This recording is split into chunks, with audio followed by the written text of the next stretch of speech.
All right, welcome back, Longhorn Nation. 41st Acre coming at you. Brett and Justin in the house. We're going to go over a little pregame for this Vanderbilt, for this top 10 Vanderbilt team coming into Austin to get smoked by the Woo. Longhorns, who are on the up and up. Yeah, we're coming back, baby. Don't call it a comeback, though. It's an exciting game. It's the first game in, I think, 5 weeks. Is it 5 weeks, Justin, that I we've believe been at so. home? Five Yeah, weeks? it's like 42 days, 41 Yeah, days, 42 so days. an extended period of time away. So I'm 6 sure the weeks. Longhorns are excited to get back in front of their own fan base. It's an 11 o'clock kickoff at DKR. The weather, I don't know if the weather is going to be wet or It's going to be real sunny. Is nice. it going to be nice?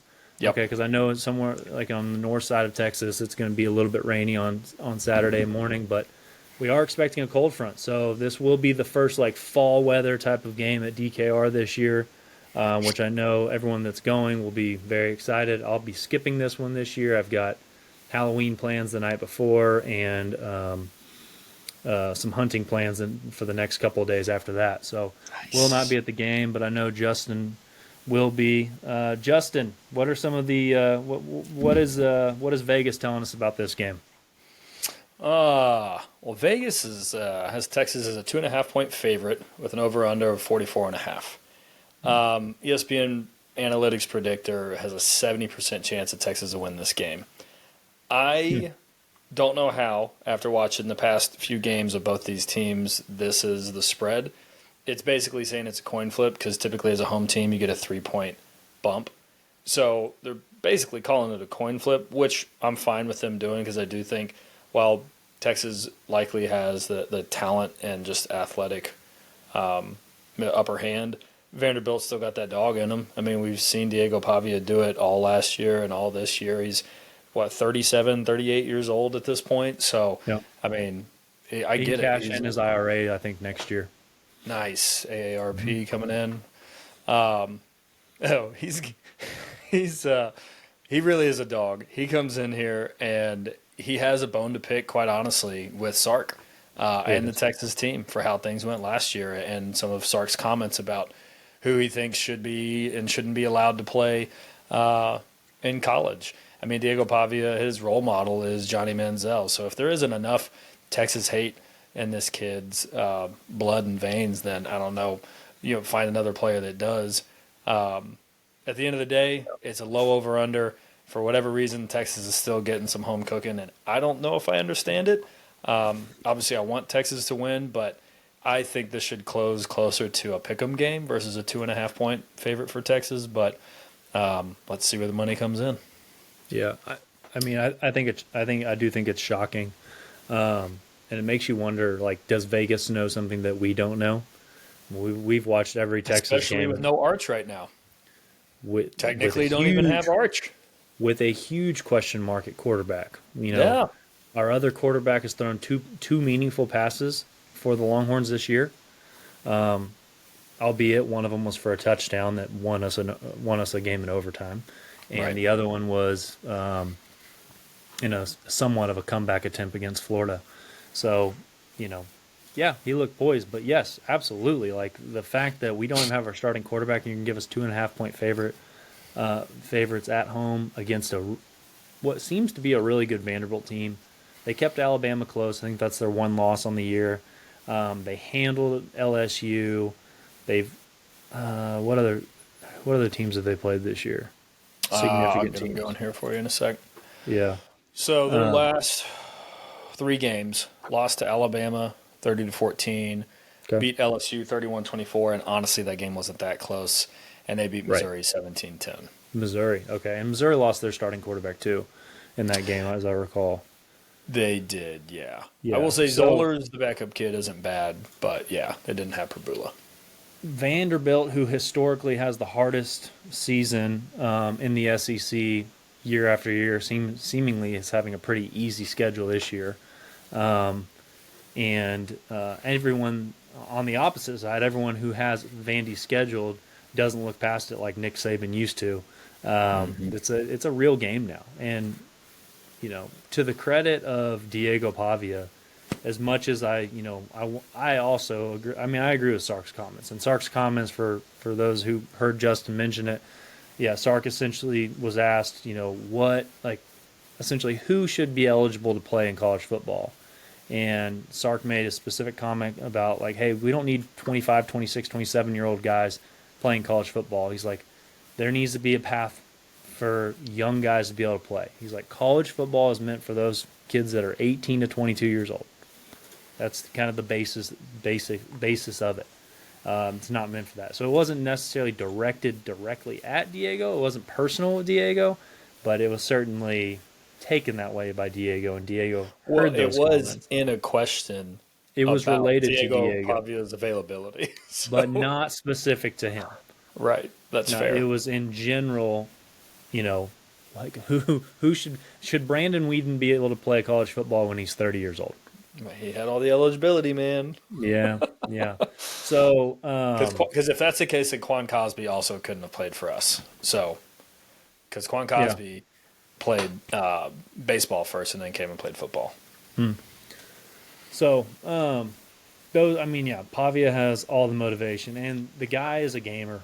I mean, no question about it. The tape's out there. Like, he comes to win. Like, this Vanderbilt team would not be nearly as good, probably wouldn't be good at all without someone like him. Like, these are the kind of guys that come around in college football every once in a blue moon, and they completely turn a program around just because of their will to win. And their will to win, it passes from player to player across those teams, and all of a sudden a team that was depleted of talent and skill finds it somewhere within their program. And it typically comes with that quarterback position and a head coach. And those guys elevate everybody else, and all of a sudden in a 1 or 2 year turnaround, a Vanderbilt can go from a 0-12 team to a, what are they right now? 7-1, 7-1. 6-1.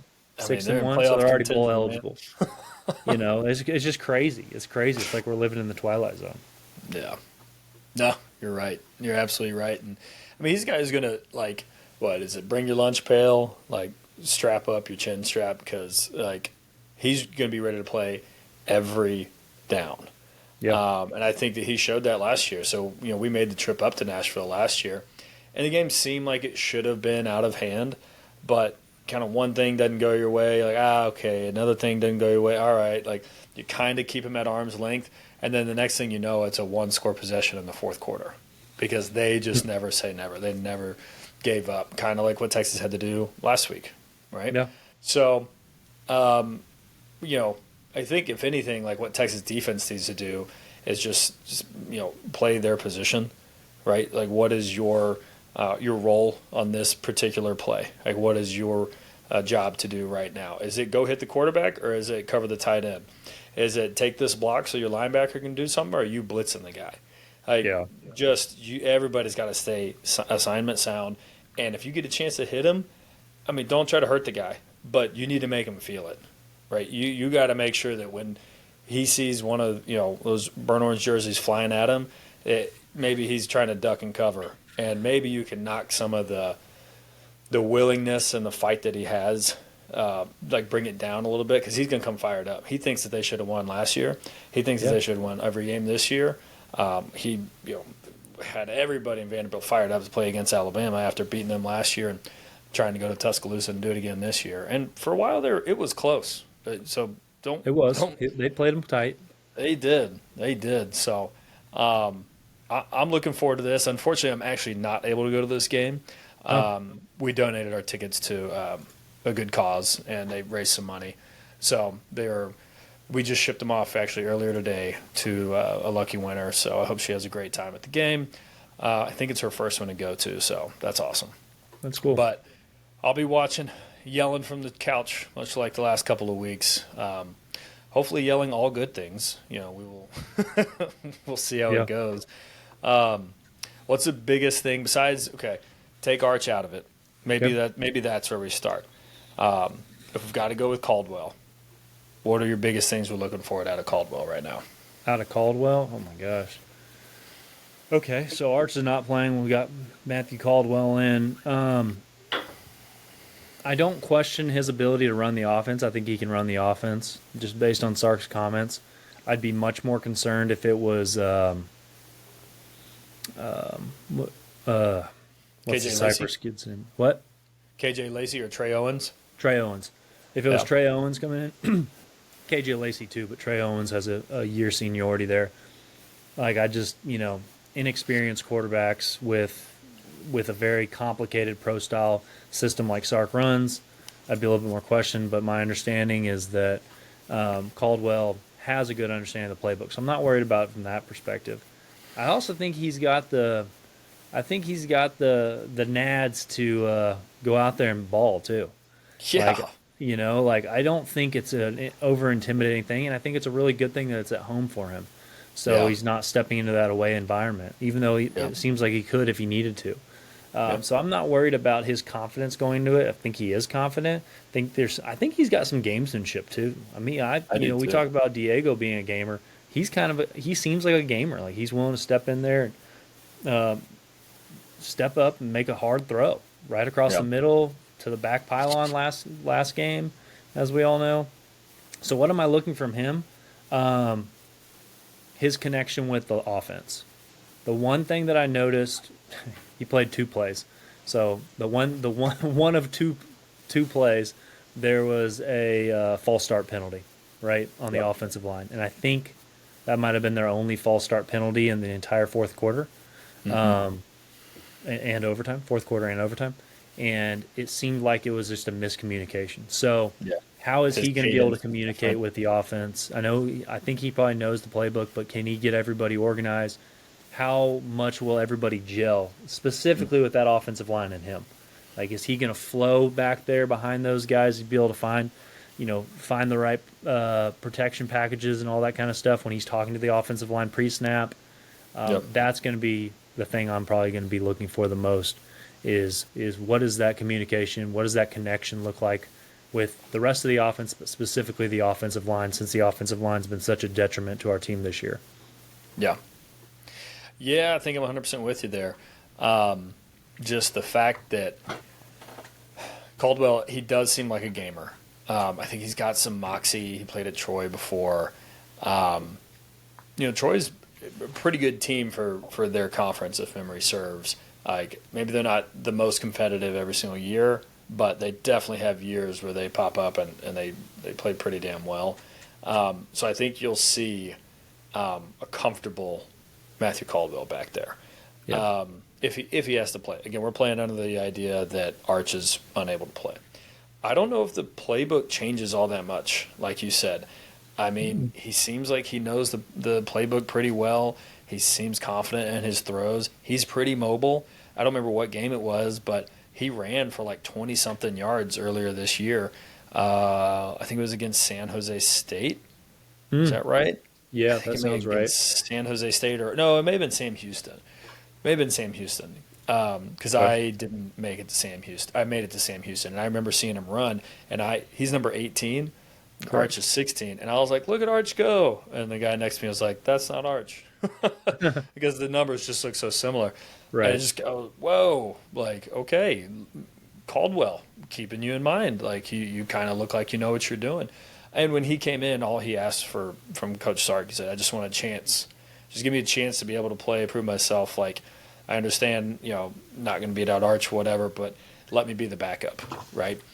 And we haven't gone a season. Man, I don't know what the stat is, but it's like we've gone like 6 seasons since like 2005 where our starting quarterback was the only quarterback that started a game every single game of the season. Like, I don't even know if it's 6 times. So a backup quarterback is almost always needed in college football these days, from little injuries here and there. And this is Caldwell's chance, potentially, right? You know what else was? I want to pause on that for a second. Yeah. One other thing that I heard, and I can't verify it, but I heard that back shoulder pass to Emmett Mosley, that was an audible. Yep. He checked out of something and then flagged specifically Mosley to do an out or a fade, I guess. Yeah. Yeah. And so, I mean, that in itself shows that he's seen tape. He knows what to look for in the defenses. So that's also promising. Yep. Let's just assume, let's go one step further. Texas wins, let's just say 30-17, right? Yeah. Some of the best offensive performance they've done. It's at home from a home crowd. Matthew Caldwell's at the helm. Those for 280 yards. You already know where Here I'm we go. going, I know right? where you're going. Yep. Let's hear it. So when do we bring Quinn back? Is what my question is, though. But it was so easy for us to turn on Quinn last year to go to Arch because course of it the was. name, because of all the other circumstances, right? Like, can we not have a flip, an Uno reverse happen here? Like, You might. I, I hope you don't. I really don't want that to be the case. I want you to go, great, we got a really good backup quarterback in case we ever need him, right? Yeah. But you can hear it now because Texas fans are never happy with whoever the starting quarterback is. Well, Texas fans are also Cowboys fans, right? Like, Yeah, that's fair. it's like that national presence Uh-huh. of requiring success immediately. Right. Like if you're a true Texas fan and you watch this team, you've seen enough out of Arch in the past 2 games to show that he has the poise and the talent and that continuous trend of getting better game over game. And it's small things here and there. And sometimes, yes, he regresses and he looks bad over a series of plays. But, it's kind of like the stock market, right? It's like the trend is up. Yes, there's some ebbs and flows throughout, but it's still going up. And I think we've seen a lot of what we like out of Arch. And Matthew Caldwell is not, I mean, you kind of know what the ceiling is for a guy like Matthew Caldwell. He's a capable backup. Maybe he can win you a game or two. We're about to find out, or at least I think we're about to find out. So I think that's where we stand on the whole. But yes, if he has a great game, I think I'm with you. I just hope that that's the response is Texas has a capable backup. Yes. End of story. Done. Yep. Please let that be the case. So Vanderbilt's 7-1. They're putting up. They've only scored under 30 points one time the entire season, and that was last week against Missouri. Otherwise, 45, 44, 31, 70, 55, 30. Oh, no, I'm sorry. Against Alabama, they only put up 14 points. I apologize. Yeah. So twice out of 7 games, they've scored less than 30 points. And against LSU, they put up 31. Now, again, the teams they've played, Charleston Southern, I think, Virginia Tech, South Carolina, not who they were, Georgia State, and Utah State. That was their first 5 games. I don't think that that's a schedule to really be worried about, quite honestly. So for them to be putting up, on average 50-something points a game through that stretch makes a lot of sense. They played up against Bama, kind of got smacked around a little bit, lost 30-14. LSU, look, the defense is better this year, but it's not great. And Nussmeier is the only explanation for him playing as badly as he is and the way they've had to kind of restructure that offense is if he's hurt. I think he has a Quinn-style injury where they really downplayed it in the offseason, and he's just kind of muscling through it, and kudos to him. And then Missouri actually has a really good defense playing with their backup offense. So, again, you're kind of looking at this like how we talked about Texas last year where we played, a run of 6. We played a run of, 6 teams with a backup quarterback or a true freshman starting. So it made us look and feel like, gave us confidence, right? And it made us look like we were the real deal. And then all of a sudden you play up against a Georgia, right? You play up against an Arizona State. You play up against a Clemson. You don't look quite as good. You don't look quite as dominant. So super curious if that's what we might run into with Vanderbilt here. Now, they still do have Diego Pavia. Let's not down that. But curious if they are actually as good as what a number 9 ranking is, if that makes sense. I think Texas and Vanderbilt are closer together, probably needing to be in that 15 to 20 range versus top 10. I would say normally, you look at a team like Vanderbilt, and they're a top 20 team for sure. This is a weird year for college football. It's like there's been even the great teams outside of Ohio State. You can kind of pick apart every other team besides Ohio State. Yeah. I guess Indiana too. Yeah. But that's just weird. I don't watch Big Ten football. I have not watched Indiana play. I just see the results. It's incredible. So I'm not going to comment on that. But every other team, even like Alabama, like you can kind of pick apart them. They got killed by Florida State to open up the season. Like that's kind of inexcusable. But then they've looked really good recently. They beat Vanderbilt, like Justin said. They beat Georgia. There's just not that clear like delineation between a top 10 team this year and like a top 25 team. It Yeah. kind of feels like, honestly, it kind of feels like anybody within that top 25 ranking, maybe outside of Ohio State and Indiana, and TBD on them, could beat each other or at least Yeah. keep it close, right? Whereas in the past, if you had a top 5 team playing a number 20 ranked team, rarely is that team going to get beat, the top 5 team. Right. So it just feels like a weird one. But yeah, so to that point, that's kind of how I view this. It's like Vanderbilt's good. They haven't really beaten anybody that's exceptional. They've beaten some mediocre teams, some maybe better than mediocre teams like LSU and Mizzou.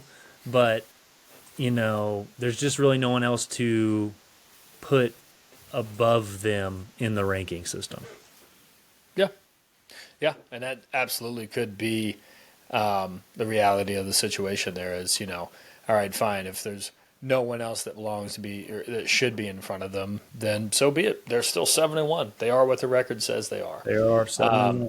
Crazy. And again, that can build confidence. That can cause you to believe and potentially play better for one game at a time. Right? At some point, you might get figured out. Don't get me wrong. Which I could see happening this week. I will say that. Like, I just don't know if I do believe that, Vanderbilt is going to play against Alabama in the SEC championship. Like, that would be the other outcome. I mean, Well, let's Ole talk Miss, about defense then. Let's move to defense because Let's we've bring talked a little bit about offense, and I think it's really important to remember how we played them last year. Yeah. What Diego Pavia, and they had a really good running back last year. I don't remember his name. Cedric Alexander. He's there again. He's still there, and then they have Eli Stowers. Yeah. As their kind of dynamic tight end, maybe some capable wide receivers as well. And they run that. They run a very well-crafted, very technical kind of RPO game, right? Where it's actually kind of like it's almost more like an option game. Yeah. I mean, there's a passing option too, but it's almost a little bit more traditional. And Texas snuffed that out last year. And I think I know that we have the talent to do that again this year. I remember this was Trey Moore's like coming out party last year. It was against Vanderbilt. Like he had a really good game and he kind of figured it out. There's a reason that the option is not as successful in the NFL as it is in college. And the reason is because the edge position in the NFL is so talented, so fast, so athletic that the quarterback and the running back option game is not fast enough to get away from the pursuit of that edge. And guess what? We've got several NFL caliber edges on this team. You have Trey Moore who can come down to edge, who did it last year. You have Colin Simmons, don't need to mention anymore. And then you got young guys like Lance Jackson and Zena Umeozulu. And Ethan Burke has just been Vasek. stalwart, yeah. And Vasek, he's been a little bit quieter this year. Yeah. But regardless, point is, you've got a stable worth of outstanding edge positions that can kind of shut that down. And then on the inside, I think we have a very capable defensive tackle room. They can kind of blow some plays up early before they get going. That was the success for us, our defense shutting them down last year. They had a couple of explosive plays that led to touchdowns last year as well. But I think maybe that's what Vegas is seeing. Is maybe this is a really good matchup for our defense. It's not a veer and shoot, which can be a killer for anybody's defense, but specifically our defense, like we saw against Mississippi State. Our defense, I think, talent-wise, lines up very well to shut down an offense like Vanderbilt's. That's fair. I hadn't thought about that. Like maybe it is that's what Vegas is seeing is just schematically, like a strength versus weakness kind of thing. Matchups, yeah. Yeah, hardcore matchup there. And honestly, they could be taken into account. Diego Pavia is also their leading rusher by a couple hundred yards, and if you can stop him, you might be able to do it. Cedric Alexander, I don't even know if he has 300 yards rushing on the season, which, as we know, isn't much because that's where Wisner's at. Yeah. But, the one most dangerous weapon they have is Eli Stowers, and I think he's hurt. I think he's been playing hurt for like 3 weeks because you remember when we played against Michigan last year and we were real worried about Colson Loveland, right? Yep. Yep. Granted, their quarterback play was Garbaggio that game, but Colson Loveland was the best offensive player on that team, and we shut him down. And I think it's going to be the same thing against Eli Stowers because I can't remember the stat line, but I bet Eli Stowers put up like 6 for 60 against us last year, and he's only had 3 catches each of the last 3 games. He is one of the top NFL prospects at tight end. So this might be one of those games where, much like how Gunnar Helm had his coming out party against Michigan last year, maybe we finally see injuries and they reverse that and they go, yep, this is going to be Jack Injury showing you who's a better tight end here. Because Jack Injury going into the season was a top tight end prospect for the NFL. Yeah, so, for sure. Maybe, flipping it, I know we want to talk about defense, but just talking about Stowers right there. Yeah. But I think that's a great call. I don't think there's anybody on the outside that can beat consistently our DBs. And if there is, then you bracket him. You double team him. You jam him, whatever you have to do. Right. I think the main thing is going to be containing Diego. Don't let him get that confidence of a couple of big runs or a couple of big plays on a couple drives in a row. Just don't let that happen. Again, do your job. Be the defense that we think you can be. And now you're at home, so you have the home crowd on your side. Maybe let's hold them under 400 yards. See if we can start with that, which, mind you, goes a complimentary ball. Where is our offense at that point? Are they able to make that happen? So, yeah, I didn't even think about the matchup. Maybe that's what Vanderbilt is seeing. Vegas is seeing. They're definitely a lot smarter than us on that stuff. Right. Right. Yeah, maybe so. And I don't know much about Vanderbilt's defense. They seem to play everybody pretty closely. Their defense doesn't give up a ton of points. It's kind of weird. Utah State, though, they gave up 35 points. Mm-hmm. So that's one to kind of look at, I guess. But, against Mizzou last week, they gave up 10 points, against LSU 24, and against Alabama 30. So the defense seems capable. I don't know. The more we talk about this, the more confident I'm in. I do think that we match up well. We have the talent level. I mean, we have a talent level very similar to Alabama. Alabama held them to 14 points. Right. I could see a very similar situation with our defense here, especially after our defense got humiliated last week and, quite frankly, the week before, giving up 400-something yards as well. So the defense has something to prove here. And, they might want, I think we've got a bye week after this. So, this might be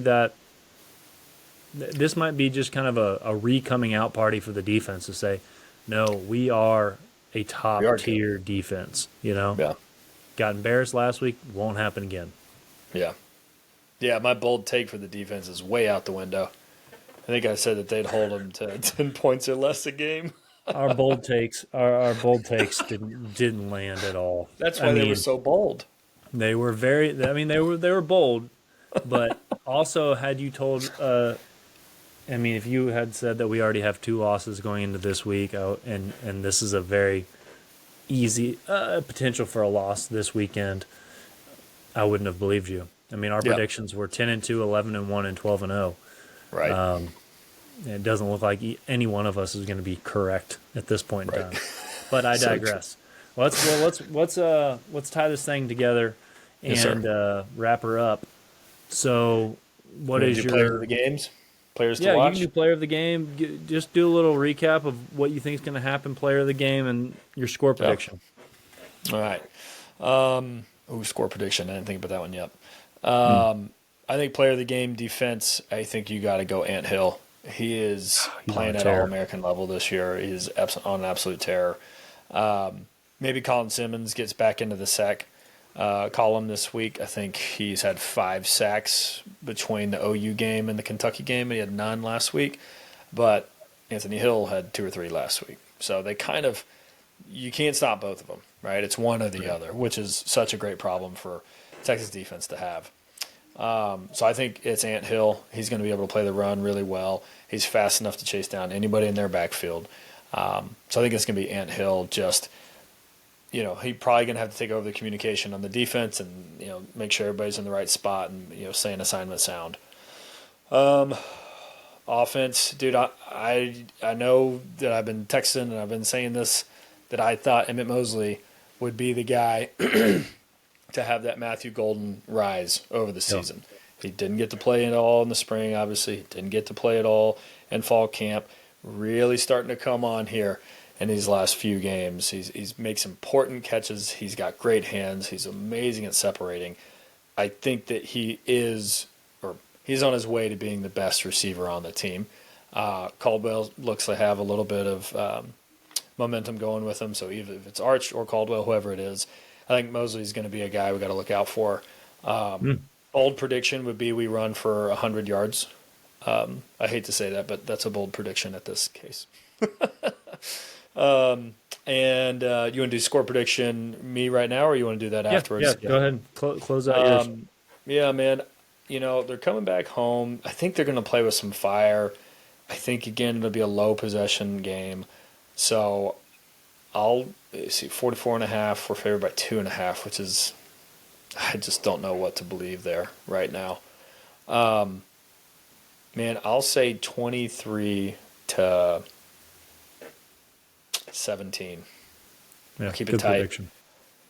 Maybe they score something late in the fourth quarter to make it that close. But hopefully Texas can actually just control the game, quite honestly. Whoever the quarterback is, just relatively keep us on schedule. Win first down and go from there. Yeah. I'm with you on the prediction. I'm right there aligned with you. I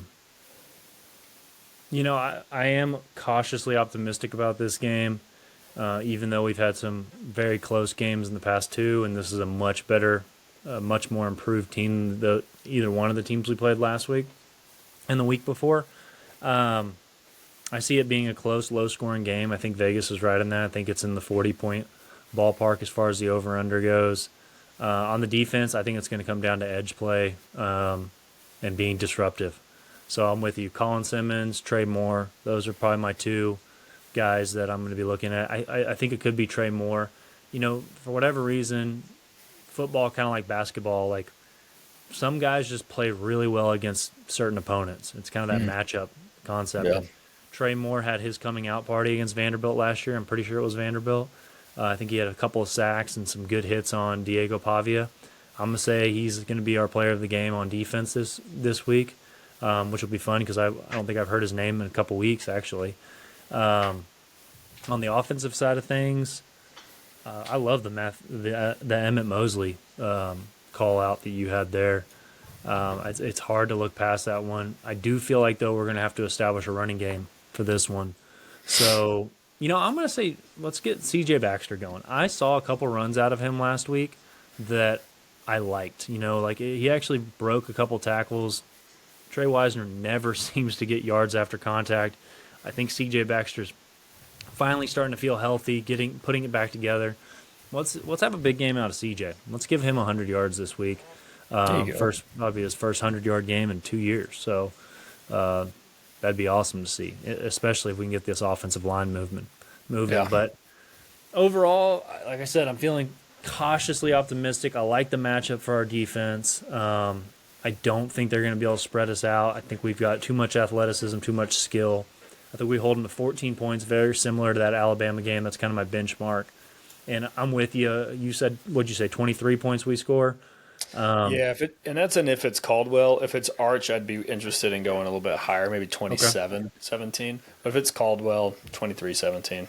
With the information we have right now, I'll go 24-14 is my final. But yeah, I'm with you. If Arch is out of concussion protocol tomorrow and he's practicing with the team, I have liked what I've seen out of him. Maybe I bump that up to 31 for another touchdown. But as of right now, 24-14 for the good guys. That's my prediction for this one. And with that...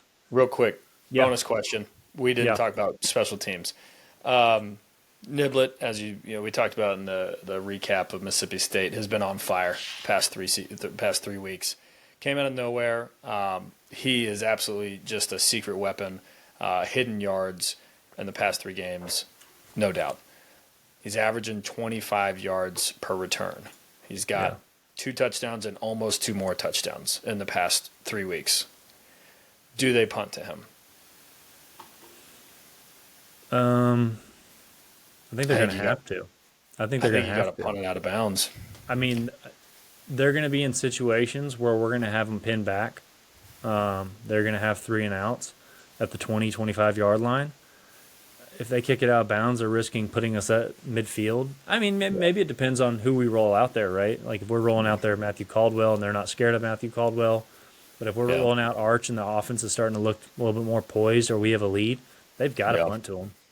Yeah. Hey, can we get our kick return game going? Yeah, that was the next thing I was going to ask or maybe it just flips over and we actually start returning the damn kicks. That'd be nice. Fun. Yeah. Okay. That'd be fun. Yeah, I think one of these teams is going to stop kicking the Niblett. He's probably the best returner or at least has the best stats in the college game right now. So at some point somebody is going to go, all right, mercy. Like we'll take a 40-yard punt out of bounds as long as he doesn't return it another 25 yards against us. So man, it's been amazing to see him. I mean, he's on the NFL team's radars now. I mean, just out of nowhere. So it's how exciting for him. Yeah, but I'm with you. That's the dynamic. So, all right, well, that's it for us. The 41st Acre out, unfiltered, a little biased, 100% truthful. Brett and Justin signing out for this one. We will talk to you post game. Vanderbilt after a big victory. Hey now.